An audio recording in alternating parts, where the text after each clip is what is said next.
Doing This it. thing says we're not yet. So, Okay. but we're better than last night. Last night it was like 5 minutes of it telling me that I wasn't allowed to. Oh, really? Wow. Yeah, like I don't know what John did. Hocus pocused it, and then all of a sudden it was working. And we're John like, was okay, naughty.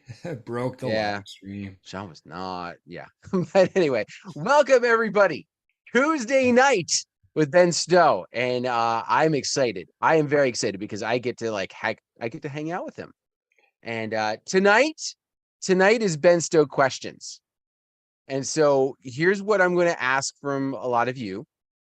I've got my questions. I've got 13 good ones. I told him 12. I got 13. And only one came from ChatGPT.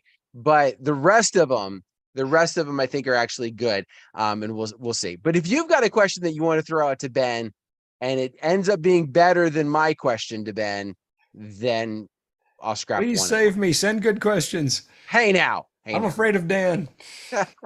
So the first one, let's get the first one out of the way. The chat GBT one. The question is, Ben, for adult diapers, what do you recommend? What now? For adult diapers, what do you recommend? It depends. Exactly. There we go. I had to like, wait, did I hear that question correctly? I'm sorry. That was not a chat GBT. That was a dad joke in the waiting. I was gonna say, there's no way you can blame that on ChatGPT. I'm getting older. There's a lot of gray in this beard, which is gonna have to get shaved off here pretty quick because it's now 80 in Minnesota and it's too hot. I just can't do it. So those of you who can have facial hair year round, good for you. I can't. But I'm happy to say that despite the gray in my beard, I really don't know any brands of adult diapers. I'm not up on that yet.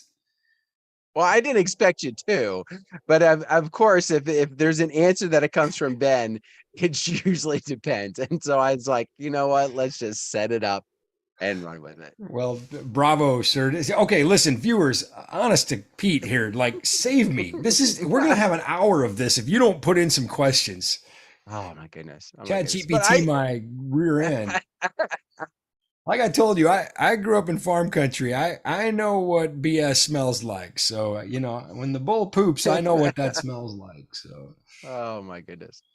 But no, I've missed you, sir. I missed you, and I'm glad that John's still unfortunately feeling under the weather. So, but I'm very thankful that I had the opportunity to fill in for him, and so hopefully some of these questions will be a little bit better than the last one.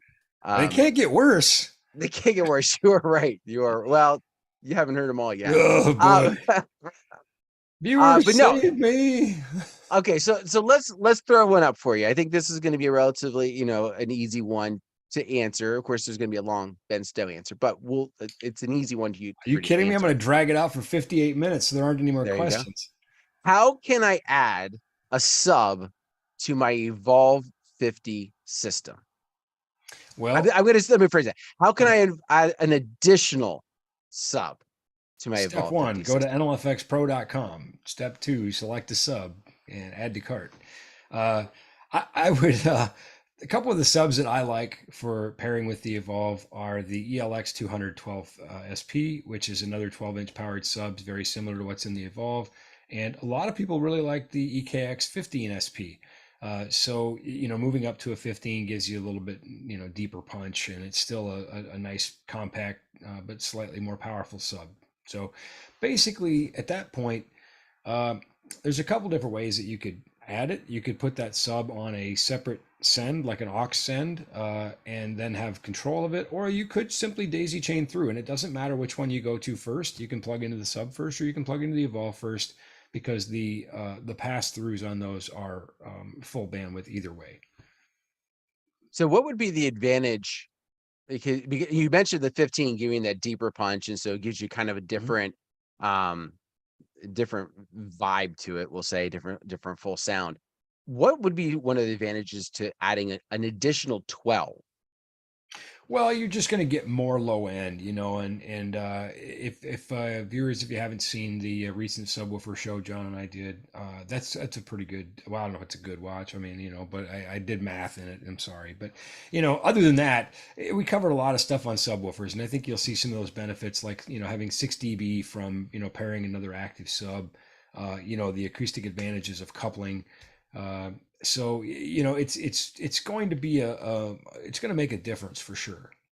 The keys, So though, as we cover in that show, is placement, and do watch that show. We did some things where we moved some things around, and had some acoustic models showing what would happen, and so you're going to want to probably put that immediately adjacent to one of your evolves. there we go. That was the question I was about to ask. What, where would you ideally place this? And so first off, check out the recording so that you can get like the full picture and the full understanding Yeah. here. But Besides, yeah, John needs views. I know John's under the weather right now, and nothing cheers John up more than views. So I don't get paid by the click or anything. But John obviously does a lot for our industry, and it does help him. So go watch the show. absolutely. Besides, I slaved all Absolutely. day over a hot spreadsheet to make that for you. So like You did? maybe for You're 15 so minutes, but nice of still, it you. was a lot of work for 15 minutes. So All right. I was trying to find the link. John's really good at finding the links, and I was going to drop it into the chat. And like I'm seeing all the 8,000 other videos that we've done. I So, think if you just go on um, YouTube and you search Ben Stowe subwoofer, you'll probably there we find it. Feel free to message me if you can't find it. I'll find the link and send it to you. Again, I want to be sensitive to John not feeling good, and Dan, who I absolutely enjoy every time doing a show with you, Dan. It's always a pleasure. But obviously Dan's stepping in here for John, and we don't want to make Dan work any harder than necessary. Although one more diaper question, and that's going to change. So But you know what? You were good enough. You told me the search and I found it, dropped it in the chat. And so now we're good. So there we go. The link is now there for everybody. boom, So, right on. so speaking of subs, right? Like that was the hot topic. I know that show got a lot of traction because everybody's, likes this idea of adding bass to whatever they might have. Sure. So, so kind of along that same line, right? If I'm adding two or more matching subs to my system, I know that I can get more bass sound. And of course, the ideally is coupling and yada, yada, yada. Okay. Does the same thing work, however, if I had two more matching tops? To put it in the simplest of terms, low frequency summation is easy, high frequency summation is hard. And the reason, which I don't know if we covered this in that show or not, but anyway, the reason is wavelength, and frequency dictates wavelength. Basically, we can calculate wavelength knowing the frequency and the speed of sound. And for today's purposes, we'll just say it's 1130 feet per second. I like to say 1128, but close enough, right? So when we talk like 100 hertz, the crossover point for most subs in the DJ realm here, we're talking about 11.3 foot wavelength. So if we go up a decade, now we're talking about 1 kilohertz, and we move the decimal point, right? So 1.13 feet. And if we go up another decade, we're now talking about 10 kilohertz. Now that wavelength is like an inch. So the summation things don't work as well. And the punchline of this, the short answer is you don't want to stick two tops side by side and overlap those high frequency patterns, because you're going to start creating some phasing and some comb filtering, power alleys and nulls. And if you're going to put tops together, toe them out away from each other so that the high frequency horns are not overlapping. You can add subs for more output, but you would add more tops for coverage. Okay. So based upon the kind of the way I know like oh my gosh, it was probably maybe 8, 10 years ago now, maybe even longer. It seemed like the hot thing people were seeing a lot was these goalpost top holders, we'll say. Sure. Yep. And it seemed like that was like the hot thing for a while, and then they kind of went away. And I'm assuming it's probably because exactly what you said, like you're not getting that added sound from just having two horns pointed straight ahead. Let me see if let's see if we can pull up the whiteboard quick here. Let's just sketch this real quick. Let's see. So let's do the goalpost thing, and we're gonna have, okay, I guess it's gonna be green. Well, whatever. Um, let's say we've got two of these speakers here,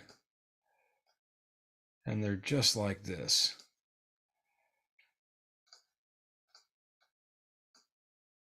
And I don't know how I can illustrate this. I'm just gonna freehand it, I guess. So you can see this okay on the screen, Dan? Mm-hmm. Okay. So here's my coverage patterns coming out of these things.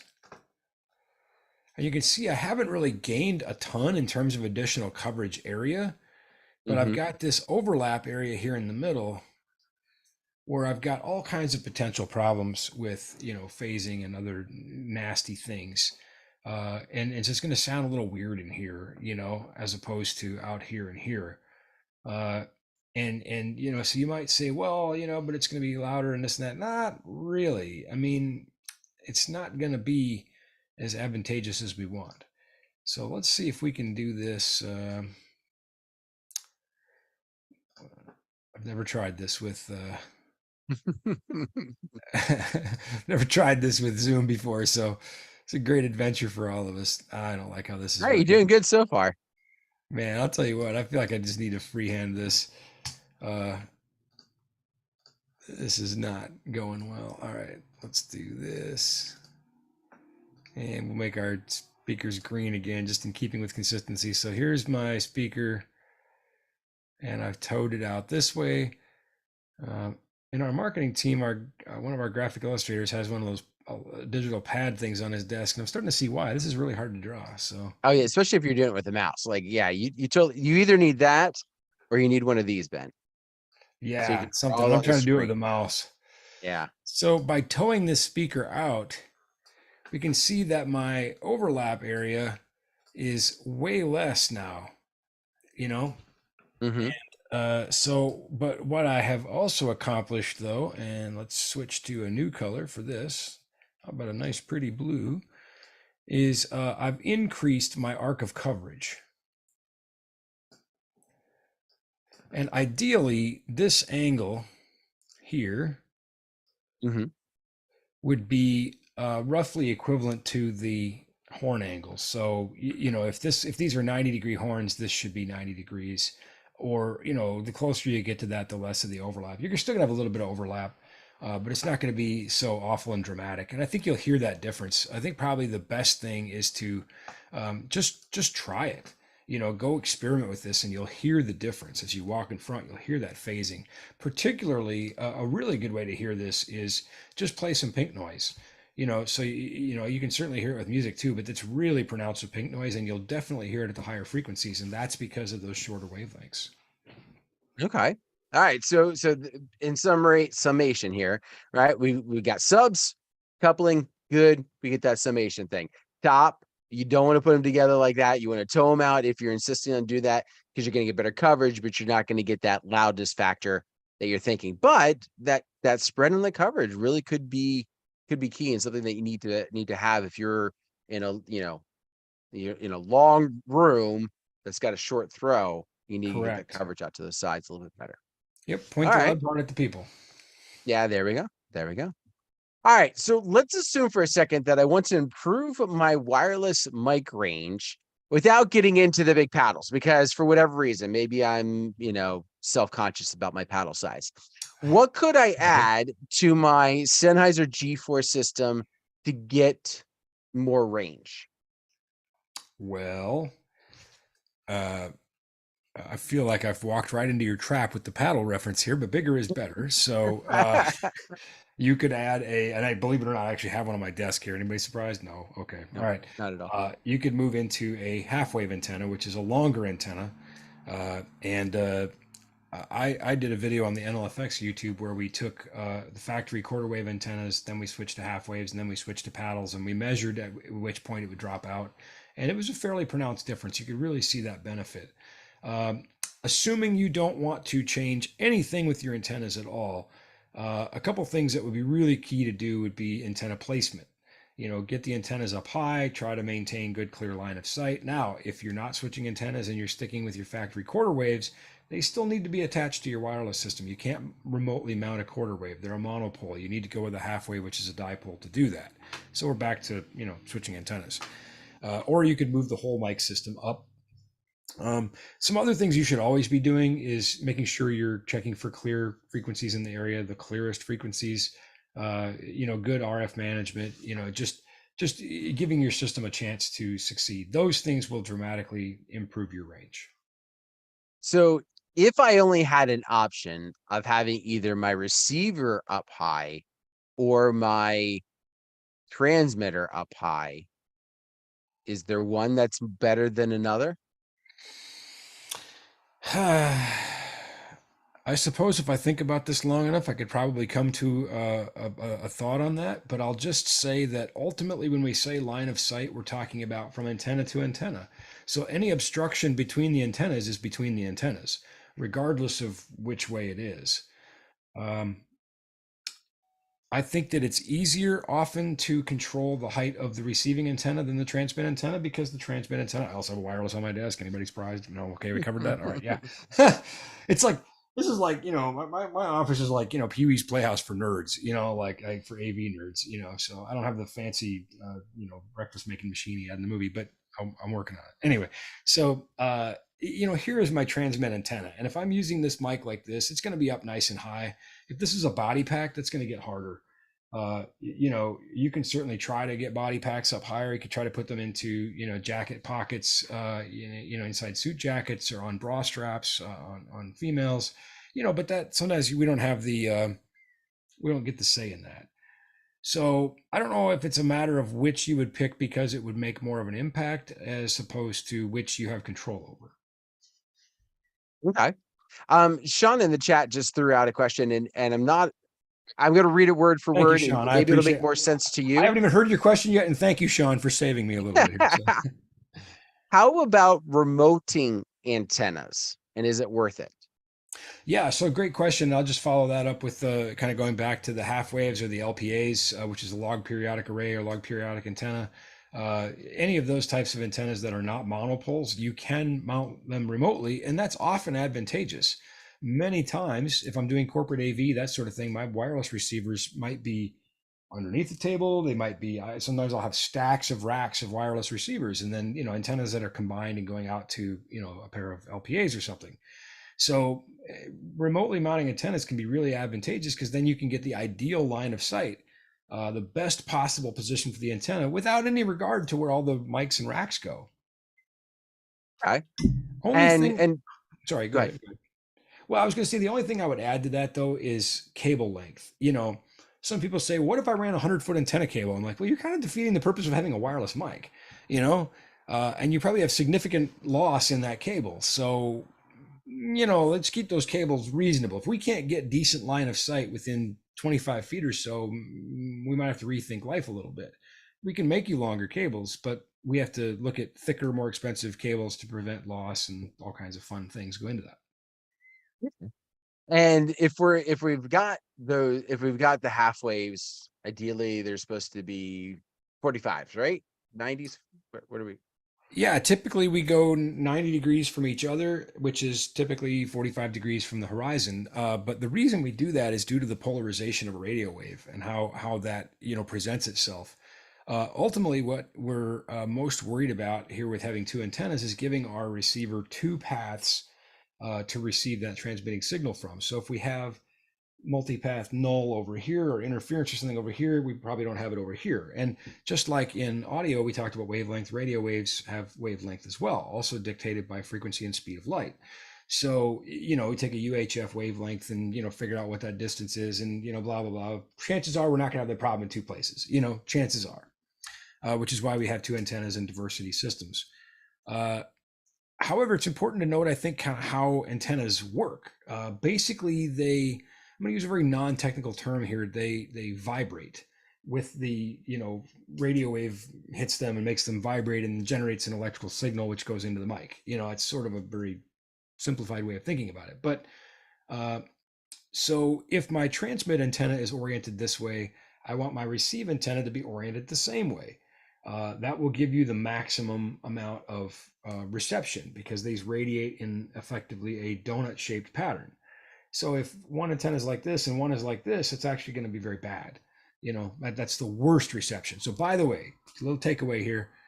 If you have your mics in a rack and the antennas are still on them and you have the antennas facing sideways in the back of the rack, you are doing everything possible to make your mics fail. You might as well just dump them in the river and see if they still work then, And one of these times, I think I got to get you on maybe on a Zoom or whatever, and we got to figure out my antenna issue. Are we not on a Zoom right now? Well, but I don't have my equipment ready. My equipment's out got in my storage area. But so mine had this horrendous thing. So I've got the half waves. They're on the BNC connectors, and they just like to like flop Mm. down. Like and we've tried putting the little rubber washer on, Still didn't do it, huh? and it still didn't do it. Still didn't quite fix it. So Hmm. I don't know what I'm doing wrong. I don't know. There's something there. I There's don't know. something there that's an issue. It's the problem with a floppy antenna. This one's pretty rigid, so I don't know. No, that's not the way it flops. It Well, spins on me. So oh, so oh, so the whole. Okay, I was gonna say I don't. I got you. yeah. So if you're holding the end and hold that up, Uh-huh. and then the thing It will goes like just this. yeah. It's not floppy. It's droopy. Yes, there we go. Our show just got upgraded to R rating. Uh, John is never turning this over to us again. No, no. But you know what? We might get some OnlyFans out of it. So it maybe I'd we'll probably make way more money. I probably would not make any more money, honestly. Like nobody's gonna go to my OnlyFans, but you know. So yeah, we'll talk about it. I think I would suggest the rubber O-rings. That would be one of the things I would suggest. But I think we could look at some other alternatives, and that's an interesting quandary to tackle. So yeah. Yeah. All right. So that's something you and I got to figure out at some point. So, all right. So let's shift gears, right? We've talked about subs. We've talked about some microphones. Obviously, we know that you guys have like the best gaff tape out there. thank you. But what is the best way to secure cords on carpet? Because gaff tape doesn't always stick to carpeting in venues quite the same as a hardwood floor.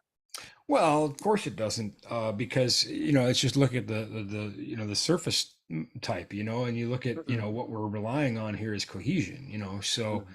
obviously a carpet doesn't present the same type of surface.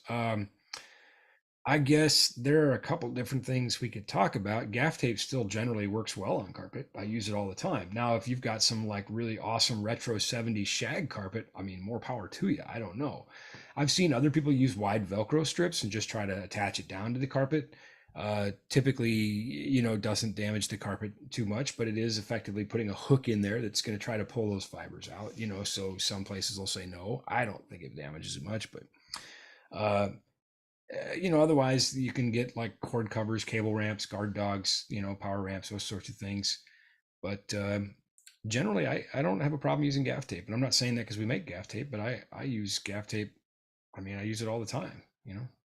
Mhm. So I guess the question just comes down to if you find that yourself in that situation, try the gaff tape first, obviously. But if you find that there is a difficult piece, right, difficult section or place that you play that just for whatever reason, like the 70s shag carpeting, whatever, then you might have to look into some of those. Not as I will say, maybe even not as hidden type of things. I think that's why some people are like they don't want to go to those. They work great, the cord covers and that, but they're Hmm. not exactly hideable. I'll tell you the thing that stumps me about those cable ramps. We use them all the time, and we have the industrial ones that have 5 channels because our feeders are 5 wires, whatever, and we have some smaller ones that are 2 channels. But they're brightly colored. We often have them lit. It doesn't matter. If we could put a giant flashing sign, we'll have security guards stand by them. People will look right at the ramp and then trip on it anyway. And it just baffles me every time. But for what we're doing, gaff tape isn't an option. I mean, for when we're using those, because we're talking about cables that are maybe that big around, so you're not gaffing that. It's more of a trip hazard than the ramp at that point. And it presents more of a problem to guests in wheelchairs and things. And obviously, we want to be sensitive to that. So, ramps are the only way to go for some scenarios. But others, I use gaff tape all the time. When if I've got a mic cable or a video cable or something small, I just need to, I'm just gonna gaff it, and be done with it. Yeah, the kicking thing, I just had this past weekend, not with my cord, but with my bright up light. The staff could not keep from kicking it 4 times. Finally, the owner of the venue saw it happen and she just moved it. And I was like, and then there was like a wall that wasn't lit, but I was like, you know what? They kept kicking it. Heck with it. There I'm there not are gonna do it. times that I mean, my faith in humanity is so tested. Um, there are just times, when I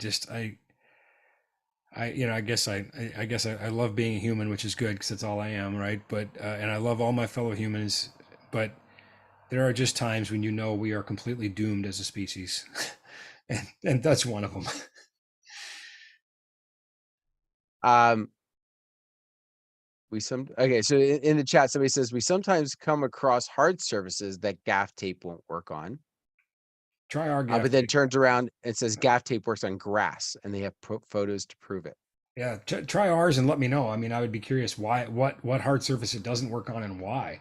I've yet to find a surface that it doesn't really work on. The exceptions being, if you have anybody who puts wax or sawdust on like a dance floor, well, yeah, the gaff tape's going to stick to the wax or the sawdust and not the dance floor. But yeah, I would be very interested for the feedback, you know, using our tape, and I would want some detailed information, what the surface material was like. If you have any information about the type of finish that's on the surface, what the temperature and humidity were. We have a really great formula. I think we make, I think maybe the best gaff tape out there. Certainly, put it up against anybody's. And we're not looking to change the formula, but that feedback is always considered. We always take those things in. We talk to customers. We obviously live in Minnesota where we have wild temperature swings summer to winter. We have customers in Arizona and Nevada where it gets 120 in the summer. And so we try to take all that into consideration and look at, could it be made better somehow. So there you go. Hawaii events. Make sure you reach out to Mr. Stowe and let him know those details, and he'll My take guys it. from He'll Hawaii, I take. love those guys. So Yeah. yeah, I won't say their names and maybe they don't want me to. Anyway, I love those guys. So yeah, I think they might be using our tape. So I'm not sure. But I would definitely like to get some feedback on if it is ours, where it's not working, unless maybe there's just something out there it doesn't stick to. I don't know. Yeah. All right. All right. So next up, is the shielding on DMX and audio XLR cables the same? Because some say really just the only difference between the two is the wire inside. Typically, no, they're not the same, but that's not the biggest difference. And that's sort of a misnomer. I think a lot of people say, well, DMX cable's just better shielded. It it often has additional shielding because DMX is operating at a higher frequency than our audible audio frequencies. So we have RFI interference, radio frequency, as opposed to just EMF. Both typically have a braid, but DMX adds a foil shield. But we also have some other big differences in that because DMX is digital, we want a fairly low capacitance, but we want a higher characteristic impedance. So we'll have 120 ohm characteristic impedance and a lower capacitance, which would prevent those bits from getting kind of blurred.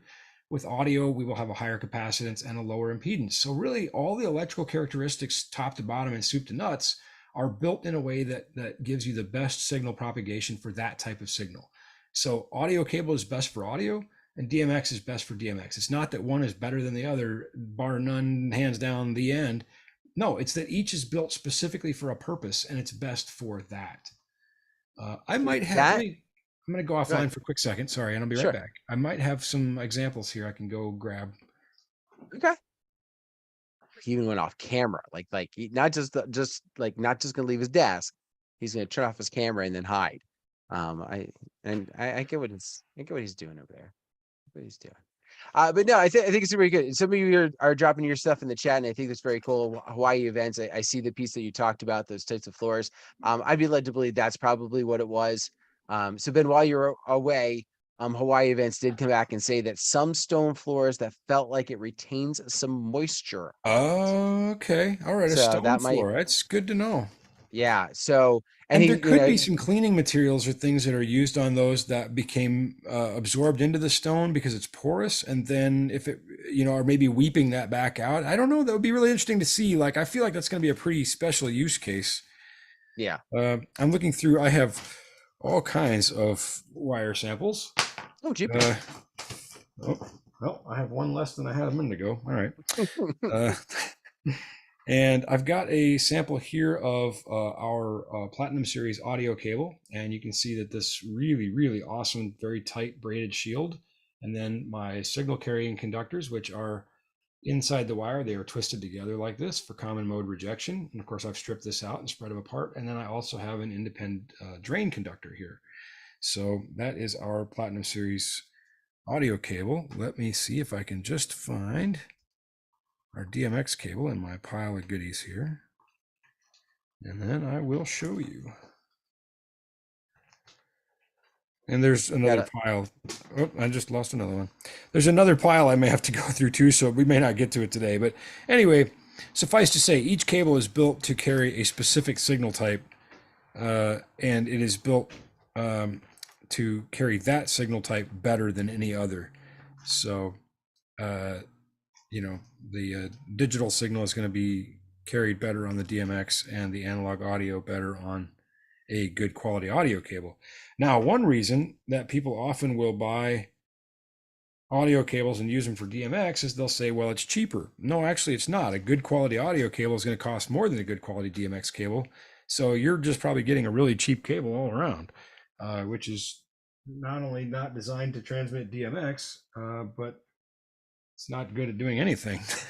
So, all right. Well, I can only find this one. I don't have a DMX one in the pile here, and I can't find the one that left. it's all So, good. yeah, It's all good. And I think they kind of get that idea, right? And so that's really what it comes down to is have the right tool for the right job, right? 100%. That's what you got to do. That's what you're going to get the best results from. And might something else work? Sure. Right. Like I might be able to use my pocket knife to unscrew that flathead screw. But should I? Not according to what my thumb says. Right. So, that's the thing you got to keep in mind. Right. So, Yeah, all right. everything's So a hammer if you use it wrong enough. that's very, very true. Very Oh, true. look at this. Oh, good. I'm just peeking in my pile here. I found a cheap mic cable. I'm not going to mention any names. Hopefully, you can't see it on there because I don't want this big corporation that sells these to get mad. So, but anyway, we can see that unlike the really awesome braided shield that our Platinum series has, this has a very loose, I'm going to make sure I cover up that name. This has a very loose spiral shield, which does not do a very good job of shielding. They do not have an independent drain conductor in there, so they have to take one of the shield wires and twist it into a conductor. And they've got kind of this sort of loose, haphazard lay for the cables inside, and they're a much, much smaller conductor, which you can see very prominently here. Let me try to isolate these so we can see the difference there. So you can see how much Oh bigger. yeah. Yeah, the Platinum Series cable is so much bigger there. So anyway, uh, this I think is 24 gauge and ours is 20 gauge. Anyway, it's just science. At the end of the day, it's honestly just science. So Hmm.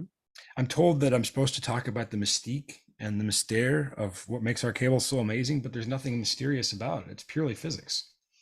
Yeah. And that's the thing. Like I've heard different people like comment, just and you even mentioned like, right, they get the cheap cable because it's the cheap cable and it does the job and it does the job until it doesn't, right? Like that's the thing that you got to keep in mind. And buy once, cry once, right? That's kind of the other adage from it. So um Definitely. there's a reason why the products cost what they do, and it's not because of anything other than you got better components in there. So yeah, Well, the that's crazy thing is too, if you look at the price of those two cables side by side, they're actually very similar. Just one company has a huge markup and one company does not. So, there you but go. it's like what my mom used to tell me when I was a kid because I was sad because I was ugly. She said, "What's up? What?" I'm still ugly, but I'm not sad anymore. I don't care. But she said, "It's what's on the inside that counts." You know, Mhm. and it really is with cables too. If we look at the outside of these cables, here again, you can see that the NLFX cable is bigger, but marginally so. Mhm. What we can see if we look at the end is that there's more guts in the NLFX cable.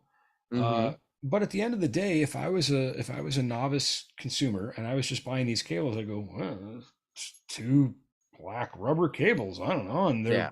this one's expensive, so it's probably good. No, it's just overpriced, my opinion. But anyway, I think a friend of mine who's a jeweler said, and I don't know anything about jewelry. Right? I don't know if this is brass or gold. I mean, I don't have any idea. I trust the people I buy it from, and I think the point of that is if you don't know what you're buying, you should know who you're buying it from. I agree. I agree 100%. And Yeah, there's been some interesting comments in the chat. Those wires look a little not dead. Um, I don't know what they're meaning by that one. But I then don't get it. Yeah. Hawaii says they've eliminated a lot of their issues once they converted all our cables over to NFX cables, DMX, and audio. Some issues were things like static problems with audio and connection problems with lighting. So there you have it. Thank you, Hawaii boys. You know, I'll tell you what. This was on a forum the other day, and I guarantee you this guy's not watching the show, so I'm pretty safe to say this. But somebody went on a forum and said, "What are the best XLR wires you can buy?" And there were about 50 comments saying NLFX Platinum Series. And this guy actually goes, enough with the NLFX. I don't want to hear it anymore. I'm like, well, you asked. Yeah. Like, and he's like, well, you guys are all just paid endorsers. And I'm like, no, not a single person is a paid endorser. Not Hawaii, not anybody. We do not pay anybody. Sorry if you're looking for an endorsement, but you're not going to get it. I don't care if you're a Grammy winner. They pay for our cables too. We put all the energy and all the expense into making the best cable you can buy.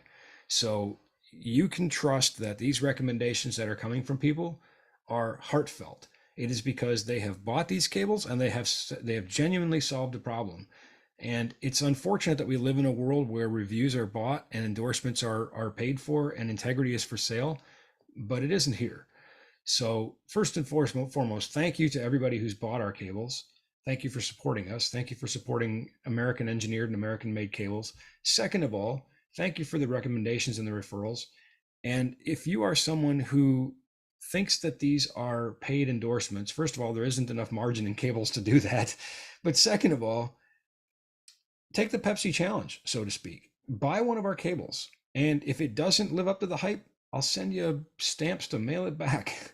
You know, I don't want to turn this into an infomercial, but it just, that really got a nerve with me. It really, really got under my skin, you know, that this guy thought all these people are just, shilling for our cables instead of making heartfelt recommendations for something that truly, truly is a better product. It's just science and it's just fact. We made a better product and we're damn proud of it. So it bothered me that people would question that integrity. And again, that's why I'm willing to put my money where my mouth is. If you get one of our cables and it doesn't live up to the hype, I'll take it back. Simple as that. Somebody else will buy it. It's no harm for me to take it back.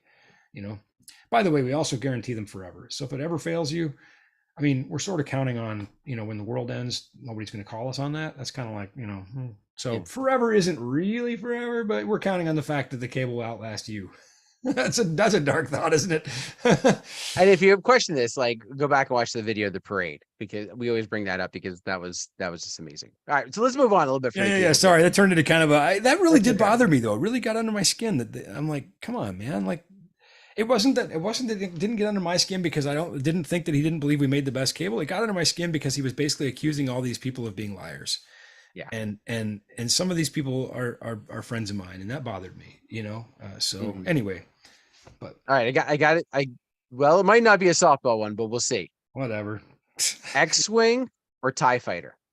Oh man, I'll tell you what. I mean, somebody pointed out something the other day that absolutely blew my mind. And since we've already risked losing our PG-13 rating here, they were pointing out that it was X-Wings and Y-Wing fighters in a trench trying to, shoot into this thermal port. So, it's kind of like, hey, you ever think that maybe Lucas was thinking of those as XY chromosomes? And I was like, no, I don't think George Lucas was thinking that either. But anyway, now I can't stop thinking about it. I'm like, really? Was that a thing? Like, you got these XY chromosomes going into this shaft? I was like, I don't know. Anyway, that wasn't your question though.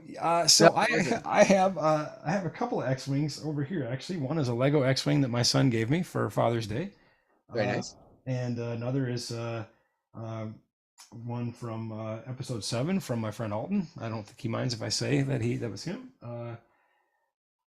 But the TIE Fighter's cool, man. I don't know. It's a tough choice. I think you can't have one without the other, right? You can't have the dark without the light. You got to have, each side's got to have their fighter.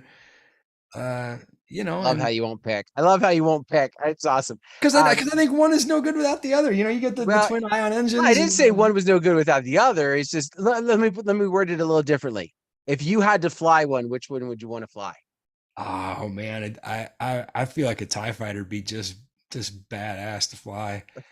Uh, but on the other hand, I still can't pick because the X-wing you get an astromech droid with you. So That's true. I guess I'm gonna what I'm gonna pick the X-wing. I'm gonna go with the X. I'm gonna make it. And nothing the fact that TIE Fighter kind of defies some laws of physics, right? It's got two sides and it's got a ball in the middle, and there's nothing really like the TIE Fighter's got at least the or the X Fighters Well, X they I both can't kind even of sit on defy the the talk. laws of physics because they don't have thrusters to maneuver in space, and they rely on our understanding of aerodynamics in an atmosphere, which doesn't apply in space. But another thing is the TIE stands for twin ion engine, and ion engines are a real thing. But Hmm. ejecting ions to propel you forward in space would move you at like mere miles per hour. It would not Yeah. be, fighter speed. So. Um, I don't work for JPL or anything. They could check my math on that. But anyway, that's my understanding is a true ion engine wouldn't work like that.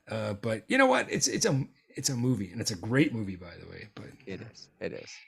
All right. Back to the audio type of that was my questions, favorite right? question So so far.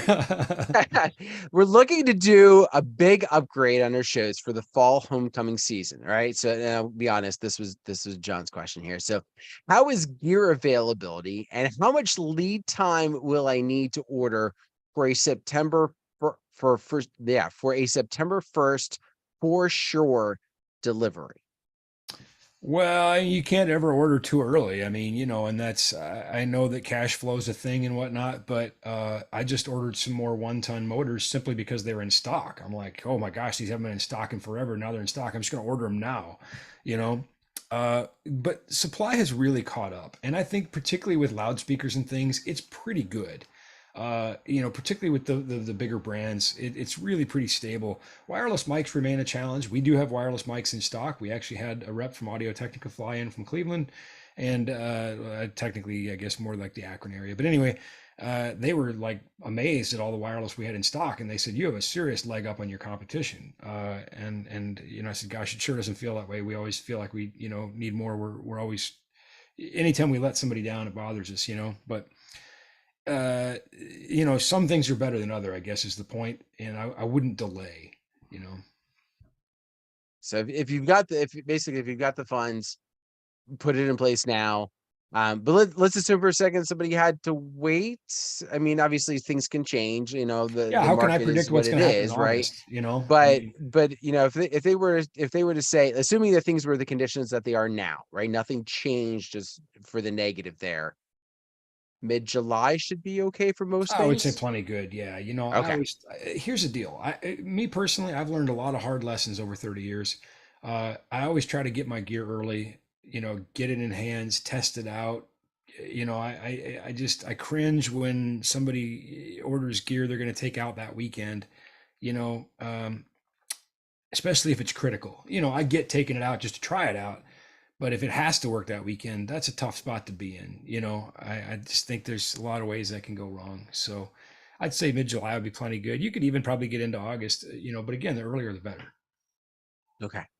All right, there we go. All right, so in-ear monitors, right? A lot of people are using them, not just obviously for themselves and what the main idea is for, like what they're used for, but we're using them for remote speakers, right? And Mhm. that's one of the things you set me up with. Yep. So I got a question for you, and I probably should have asked this before I went and bought this nice system, but is it really transmitting a full range signal to the speaker? Well, I feel like that's a trick question, and here's why. Because when we say full range, is it truly transmitting 20 hertz to 20 kilohertz? Probably not. Does that matter? Definitely not. When we just had our audio and lighting symposium, was it last week or 2 weeks ago? Anyway, whatever it was, it's been a blur, I'll tell you. Uh, we had some people who couldn't hear above 12K. So, if it cuts off at 16K, I don't think that's a big deal. And if it cuts off at 25 hertz, I don't think that's a big deal. That bottom five, because, typically these are used for delay speakers, which often don't even include subwoofers. So your speaker probably cuts off at 50, you know? So is it truly a full bandwidth? I mean, it depends on what you define as a full bandwidth. I would argue that it's as full of bandwidth as any speaker you put it on. Okay, and I think that's going to be your key piece right there, right? Like, because I think some people are worried that, if I were to run, if I could hook up an XLR to that speaker, I'm going to get everything that I need. But if I'm going to hook up the IEM, I'm going to like truncate the audio sound that I want to Not get, meaningfully so. frequencies. Okay. Not meaningfully so. And let's think about what an in-ear monitor is for. It's for an in-ear monitor. So if I'm a musician, I want to hear the full bandwidth. I that's going to bother, particularly, if I'm a pro musician, I'm touring, and suddenly you start chopping off my frequencies and stuff. I'm not going to like that at all, you know. So that's a really big concern with IEMs. It's one of the reasons they're so good for a wireless speaker is they are very true to what the sound is, because that is their sole purpose, is the reliable wireless transmission of fullish sound.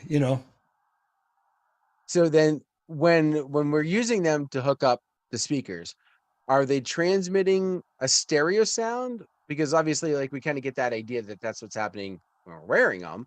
Hmm. They We're getting a can. stereo They sound. can also be Okay. switched to mono. Uh, Okay. each speaker is mono in its own right, or it's part of a stereo array, right? So we can say, I want to take a sum of both signals into this speaker. Okay, can do that. Or I can send only the left side to this speaker and the right side to this other speaker. There's a lot of ways you can use them, and that's just configurations in the menu.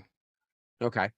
And obviously, there's I would assume quite a few different ways that we could hook up that IEM to our speaker. What would be the recommended way of doing so? John says the best way. I don't like John's wording because I know that's Yeah, subjective. there's some things So that are what would be the not. recommended? Yeah, I tend to like to use either like an aux bus, or a second main send. Sometimes, Booth works really well for this. It's important to note, though, that if you're using Booth, make sure that your mic announcements can be sent out to Booth, can be routed out to Booth, because otherwise anything you say on the microphone maybe doesn't go to those delay speakers. I think this is just like your diaper question, and it depends. Well, actually, I wasn't talking about the transmitting end, Oh, because that would be the case. And I agree, like, there's a lot of different ways that you could do it. And I am a big believer of using the booth. That's what why I you let me was. ramble all that time? You could have just said, "Hey, Because I don't man, want you're to on the interrupt, wrong because that track." because while that wasn't my question, it didn't mean it was a bad question. I'm a big believer in the booth, because then you have that complete control, whether you want a little bit more, a little bit less, et cetera. But no, on the receiving end, right? So you've got the pack, we got the belt pack or whatever, running from there to Into the the speaker. We XLR, we just and Yeah, we anything. include cables with the we sell IEM systems as wireless speaker systems, and the only difference is we include the cables. So, in fact, I just had a guy last week who said he wanted an IEM system, and I quoted him a price. And then he said wireless speaker system, and then he said, I'll take it. And he said, wait, you quoted me this price. I said, yeah, that was for an IEM system, but now you want the cables, you know? So there's a little difference, because it is an IEM system plus. Hmm. And he was like, oh yeah, it makes sense. Yeah. But anyway, so, basically that's what a wireless speaker system is an IEM system plus the cables to go from the pack into the speaker, which we build right in our headquarters. Yeah, and I will say I've been very appreciative. I've used them.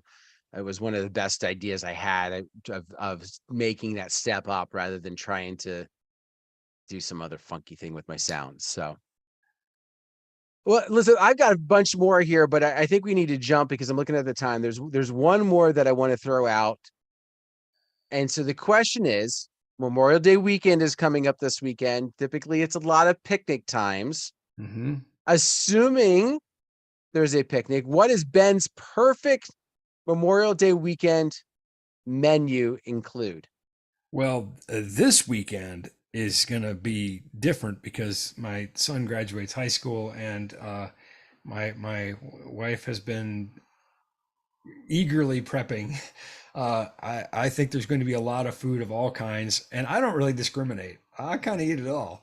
But I would say, I'm going to go with, for those of us that live in a state that has climates, right now it's beautiful here in Minnesota. It's in the high 70s, and the grass is green, and and that's very different than what it was just April 20th. There was 3 feet of snow outside just a month ago today.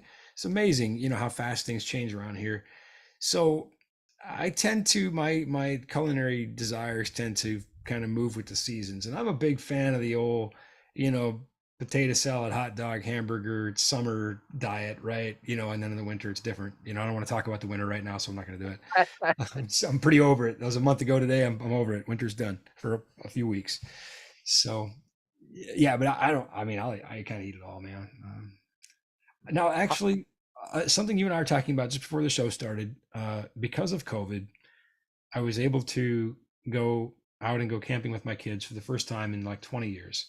And I vowed that when the world reopened, I would keep that tradition. And that was on Memorial Day weekend. And of course, one of my kids ruined it for himself by getting graduated. What was he thinking? But anyway, uh, there we go camping and we eat what we catch, for fish. We go out and fish and catch fish, and we bring a few things, pork and beans, right? You can't have camping without pork and beans, and eggs and that sort of thing. But otherwise, that would be my Memorial Day diet, would be fish. All right. Hopefully, if we catch something. If we don't, Yeah, I was gonna say that's putting some big risk in. Of course, you got the pork and beans just in case, to tide you over, I guess. But yeah, it wouldn't be camping without some of those it's requireds. yeah, it's not healthy, the way we eat at camping. I have some pictures here I pulled up, because and this one is, from 2020. So let's see here. So there we got some fish cooking. Okay. Let's see. I'm gonna find some better ones here, because you know what? I don't. Those who don't know, but I'm an Eagle Scout, and that was a long time ago. It feels like a different lifetime ago. But I make a pretty mean cobbler in the Dutch oven. So Oh. yeah. So let's take a look at this right here. So there we go. I made that, and I got a question though. Why is it that it seems like the only place you ever hear about Dutch ovens is through scouting? well, I mean, it is kind of a hard way to cook things. It is sort of And a it and lost it's like a art. standard. Like every camporee, every outing that our council does, they have a competition for cooking in a Dutch oven. And it's like that's the only place you ever run into it, like ever. So I got one more thing. I lied. I got two more things I'm going to show you here. So, when you have had a good time fishing, and you don't need to eat the other food you brought, you make terrible life choices. So this was breakfast one morning, and I think it was my nephew-in-law that made this. But I mean, this is pretty much just a really, really fast way to stop your heart. yeah, yeah. uh, That's but yeah, and then my favorite picture, I think, has to be this one, because to me, this summarizes what the camping is just all about for me. okay. You know, Coffee on the fire. yeah, it's just something about, waking up in the morning, and this campsite has no cell phone service. I'm sure that doesn't make me very popular with some of my customers, but we have to protect ourselves and recharge a little Mhm. bit. And just waking up and thinking about nothing, work related, just listening to nature and having a cup of coffee off that fire. You kind of hear the fire crackling and hear the percolator perking. And now I'm kind of missing this camping trip that I can't go on. So I wonder if it's too late to flunk my son out. I don't know. Anyway. I think so. I think so. Yeah, If it's he's supposed to made be it. this He's already weekend, passed the finish line. So yeah. Yeah, he probably could have taken a 0 in that last couple tests and he still would have passed the finish line. So here's the last picture. Here's my idea of fishing. So there you go. I'm not a very intense angler. I'm just enjoying the moment with nature. So That's the best way to do it. That really is. And that's a beautiful picture. And you can just even tell like how peaceful the water is right there. And how clear. Like, I mean, even some of those lake waters, like you never know, but you can tell that's a we are very very lucky where pristine we area. live. Yeah, within a 50-mile drive of where I live, there's over 100 lakes, and we're very fortunate here. In the wintertime, we don't think so, but this is that time of year when just when you can't take it anymore and you think, why do I live here? We're reminded why we live here. It's just in time. Nature's like just in time. They're like, And then you're enjoying the summer and everything is great. And you think, oh, this place is so beautiful. And then suddenly, bam, it snows and it's too late to leave. You're trapped for another And year. what do you know? That's like 3 weeks after the first time. So That's right. Summer's so short. yeah, you save on your pool because there's no point in having one unless it's an ice rink. You Yeah, get more I use out don't of it I that don't way. know. If you have a pool here, it better be indoors, you know. Yeah. Yeah. Oh my gosh. Well, sir, thank you very much. Coming up next is going to be the Tuesday night music show over at DJNTV. .com/chill. That's the place that you're going to want to go. Howie and the guys are going to be talking. Something music related. I don't know specifics on what it is tonight, but make sure you check that out. Be a part of that. And if for some reason you can't, tomorrow night is like the replays of both the Monday night show and then the Tuesday night show. So you get a chance to check them out on Wednesday in the replay if you didn't already. So just kind of be aware of that. Howie says cowboy coffee with an egg in it as a filter. Yeah, no, you know what he's talking about? I don't think I do. You can pour coffee grounds directly into hot boiling water and then crack an egg in there, and the egg will basically capture all the grounds. It's not my cup of tea, pun intended, you know, Yeah. but I just like the good old fashioned fire percolated. But Howie's 100% right. So yeah, you can do the cowboy coffee, but I think at that point I would just be like, I as much as I wouldn't want to, I could do without coffee for a day or two. no, it's Like actually I not like bad. my It's not. No, it's not what you're thinking. It's not. You know what? You and Howie live fairly close to each other. I mean, you know, you guys get together and he can make it for you. Give it a try. Howie DJX this year. We're having cowboy coffee.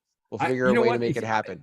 picture it didn't happen, guys. I need to see this. Like picture because I'm reasonably sure I'm not going to be at DJ Expo this year. I'm reasonably sure that I'm booked out to do some tour shows or something. But which you know makes me sad to miss you guys. But picture it didn't happen. I got to see this. I got to see this cowboy. There we go. We're not gonna do that. We're not gonna do our Tuesday night like thing at oh my gosh, Beret. Or no, Right. yeah, Beret. We're not gonna be there. We're just gonna go. We're gonna find a place to have like a campfire and make cowboy coffee. That's what we'll Or do. better yet, why don't you guys, you and Howie and anybody else who wants to come to Minnesota? Let's go together. We'll go. There we go. There we go. All I'm right. I'm not even kidding. Let's I do know it. you're not. I know you're not. And one of these times I will take it up because I just feel like the need to travel and see you guys and see your part of beautiful Minnesota. I think it's absolutely gorgeous. The pictures that you've showed, not just those, but others that I've seen. So um I've got to make that happen sooner rather than later. That's My just good friend Alan, who is a frequent watcher of the show and a frequent commentator during the show, he came during COVID, and I mean, we had a blast. I think it was. I love to be able to share that too. You know, there's a lot of great campsites around here, a lot of great lakes. We don't have to just go to that one, but there's plenty to choose from. The headwaters of the Mississippi River is right here. You can literally walk across the headwaters. So imagine that if you're somebody who lives down, you know, St. Louis or New Orleans or somewhere further south on the Mississippi. Imagine being able to walk across the river and not get your feet wet, because I can. there you go. Ben So, walks on water. That you heard it here first. well, I walk on the rocks actually. It's yeah. So far, I think only Jesus has accomplished that successfully, but I walk on the rocks. So yeah, Fair but enough.